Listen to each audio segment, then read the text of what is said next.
محمد احمد بتاع اسكندريه وصل القاهره. دايما الاماكن اللي اكلها جامد وقعدتها جامده زي دي بيكون سعرها غالي، بس هنا بقى العكس، هتاخد احلى سحور حرش ونضيف من اشهر واجمد واحد في اسكندريه، فول محمد احمد، على فيو تحفه زي ده، ومكان كل تفصيله فيه حلوه واسعاره كويسه جدا. ده محمد احمد الاصلي. ده محمد احمد الاصلي اللي هو في محطه الرمل بتاع اسكندريه. والمكان هو القهوه في زاد في الشيخ زايد، من احلى الاماكن في الشيخ زايد، ومش لازم تكون ساكن هناك، تدخل من جيت 4 هتلاقي الجولف كار مستنياك. نخرج. عدي بقى على البارك والبحيره دي وتوصل للقهوه، هتلاقي اول ما تدخل ديكوريشن رمضان كده لطيف للقهوه تتصور فيه، وبعد كده تختار تقعد سواء اندور او اوت دور. وسحور محمد احمد بقى خطير، من اول العيش اللي بيتخبز لك، وعندك بقى الشكشوكه الجميله ديت، وعندك شويه طاسات زي الطاسه ديت بسطرمه جبنه كيري وموتزاريلا كانت جامده. عندك بقى كل انواع الطعميه المحشيه، ومش محتاج تروح اسكندريه بقى، فول محمد احمد عندك المعصفر والحمص وجبنه مقليه، بس ما ينفعش تفوت الفول ده ده. بقى فول اسكندراني بالكاري بالزيت الحار، ده شغل اسكندريه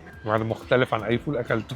تجربة سحور جامدة جدا بأسعار حلوة وقعدة خطيرة، وبعد ما تخلص تاخد تجربة القهوة بقى، شاي وطاولة زي ما انت عايز. ده كان سحور القهوة في زاد في الشيخ زايد، واستنوا فيديو بكرة. سلام. محمد احمد بتاع اسكندريه وصل القاهره. دايما الاماكن اللي اكلها جامد وقعدتها جامده زي دي بيكون سعرها غالي، بس هنا بقى العكس، هتاخد احلى سحور حرش ونضيف من اشهر واجمد واحد في اسكندريه، فول محمد احمد، على فيو تحفه زي ده، ومكان كل تفصيله فيه حلوه واسعاره كويسه جدا. ده محمد احمد الاصلي. ده محمد احمد الاصلي اللي هو في محطه الرمل بتاع اسكندريه. والمكان هو القهوه في زاد في الشيخ زايد، من احلى الاماكن في الشيخ زايد، ومش لازم تكون ساكن هناك، تدخل من جيت 4 هتلاقي الجولف كار مستنياك. نخرج. عدي بقى على البارك والبحيره دي وتوصل للقهوه، هتلاقي اول ما تدخل ديكوريشن رمضان كده لطيف للقهوه تتصور فيه، وبعد كده تختار تقعد سواء اندور او اوت دور. وسحور محمد احمد بقى خطير، من اول العيش اللي بيتخبز لك، وعندك بقى الشكشوكه الجميله ديت، وعندك شويه طاسات زي الطاسه ديت بسطرمه جبنه كيري وموتزاريلا كانت جامده. عندك بقى كل انواع الطعميه المحشيه، ومش محتاج تروح اسكندريه بقى، فول محمد احمد عندك المعصفر والحمص وجبنه مقليه، بس ما ينفعش تفوت الفول ده ده. بقى